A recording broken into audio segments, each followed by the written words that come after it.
So hello everyone, good morning. আরো একটি নতুন ব্লগে তোমাদের ওয়েলকাম জানাই। তো আজকে তো সকাল সকাল বেরিয়ে পড়ছি আমার মাসির বাড়ি যাওয়ার জন্য। তখন ওই প্রায় 6টার কাছাকাছি বাজে যখন আমরা বেরিয়েছি। আর এদিকে দেখো মামা আর মামি 1 কাপ করে চা নিয়ে নিয়েছে, কারণ বাস আসতে একটু দেরি করছিল তাই জন্য। দেন ওই আধ ঘন্টার মতো আমাদের দাঁড়াতে হয়, তারপরে বাস আসে। তো প্রথমে তো আমরা শিয়ালদা যাচ্ছি, তারপর শিয়ালদা থেকে হালিশহর যাব। তো এখানে বসেছে মামা আর আমি এইদিকে, মানে মামি আর আমি একটা সিটে পাশাপাশি বসেছি। তো 6টার সময় বেরিয়েও কিন্তু এত রোদ, তোমাদের কি বলবো। তো যাই হোক, তোমাদের সাথে গল্প করতে করতে শিয়ালদা স্টেশন চলে এসেছি। আর মামা এখানে টিকিট কেটে নিচ্ছে আমাদের। তখন ওই প্রায় 7:30 8টা বাজে, তখন আমরা পৌঁছে গেছি। আর জানো তো, আরেকটুর জন্য ফার্স্ট ট্রেনটা মিস করে গেলাম। তো যাই হোক, কি আর করা যাবে, তারপরে সেকেন্ড ট্রেনে উঠে পড়েছি। আর যেহেতু সকাল সকাল গেছি তাই ট্রেনটা ফাঁকাই ছিল, এই দিক দিয়ে ভালোই হয়েছে। দেন ট্রেনে উঠে তো আমরা 1 কাপ করে চা খেয়ে নিলাম।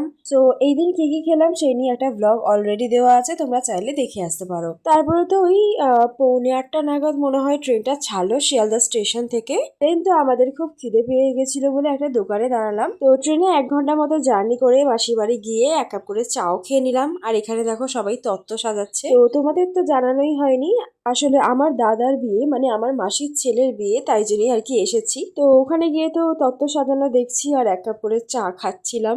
আর তার সাথে ওই টুকটাক হেল্প করে দিচ্ছিলাম। দেন মাসি বানিয়েছিল রুটি আর আলুর একটা তরকারি, আর মাসির হাতের রান্না না জাস্ট অসাধারণ। তো যেহেতু লুচি খেয়েছিলাম, খুব একটা খিদে পাইনি, বাট তবু খেয়ে নিচ্ছি। দেন একটু ফ্রেশ হয়ে বসেছিলাম, আর তারপরে দেখি ঝরঝর করে বৃষ্টি নেমেছে। আর জানালা দিয়ে তো পুরো সবুজে সবুজ লাগছে চারিদিক, বাট তার মধ্যে আবার রোদও উঠেছে, তার জন্য বৃষ্টিটা ঠিক বোঝা গেল না। আর এদিকে দেখো তত্ত্ব কিন্তু সাজানো কমপ্লিট হয়ে গেছে। তো তত্ত্ব সাজাতে দুজন দাদা এসেছিলেন, তারাই আর কি সব কমপ্লিট করেছেন সুন্দরভাবে। একটু বসেছিলাম, তারপরে মামা দিল কোল্ড ড্রিঙ্কস, মানে মেশো নিয়ে এলো। তো তারপরে তো বৃষ্টিটা একটু কমে গেছিল, তারপরে দেখি আরো জোরে এলো বৃষ্টিটা। আর এবারে পুরো প্রপারলি বোঝা যাচ্ছে যে বৃষ্টি হচ্ছে বলে।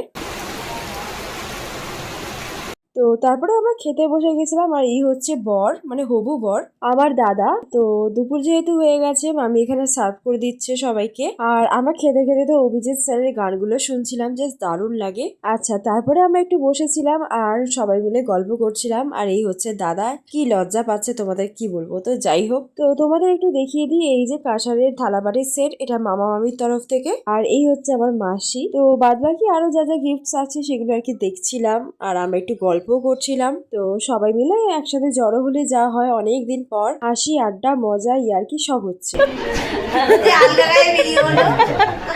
হয়ে গেছে অলরেডি। তো যাই হোক, একটু সন্ধ্যের দিকে রেডি হয়ে নিয়েছি, কারণ মা গঙ্গাকে নিমন্ত্রণ করতে যাওয়ার ব্যাপার আছে। তো মামি কি একটা বলছিল, সেটাই আর কি কথার উত্তর দিচ্ছিলাম। তো যাই হোক, অনেক কথা আলোচনা থাকে, একটা বিয়ে নয়, মানে সেটা একটা অনেক বড় দায়িত্বের বিষয়। তো যাই হোক, বাদ দাও এসব কথা। তো আমরা বেরিয়ে গেছি, বাট আমি আর যেতে পারিনি, কারণ টোটোতে 5জনই হয়েছে, আমাকে আর জায়গায় হয়নি। তো মনটা একটু খারাপ হয়ে গেছিল, তাই দাদা বললো চল তোকে আমি ঘুরিয়ে নিয়ে আসি গঙ্গা থেকে। দেন তো বেরিয়ে পড়ি, বাট ওখানে গিয়ে কারোর সাথেই দেখা হয়নি, কারণ তারা অন্য ঘাটে চলে গিয়েছিল। ব্যাড লাক, কিছু করার নেই। দেন বাড়ি চলে আসি, চা খেয়ে নিই একটু। তো তোমাদের ভিডিওটা কেমন লাগলো জানিও।